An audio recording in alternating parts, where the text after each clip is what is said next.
how to remove all TikTok reposts at once.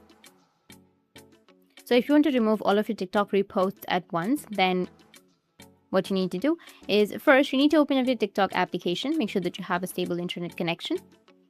After opening your TikTok, you need to go with your profile, which will be in the bottom right. And from the profile, you need to go with the top right, which has that 3 horizontal lines, and go with settings and privacy.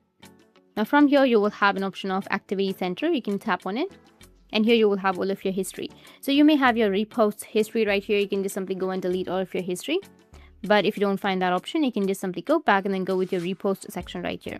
Now once you find your repost section, tap on it. And now if you want to remove the repost, tap and hold on to your repost that you would like to remove and then tap on delete repost, which will be on the bottom.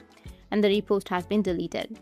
Now if you want to delete all of your reposts at once, then you won't be able to do that because you don't have that feature yet on TikTok. So just wait for a few months or a few weeks till TikTok releases that new feature. But for now, you won't be able to delete all of those at once. Just go and delete each and every repost.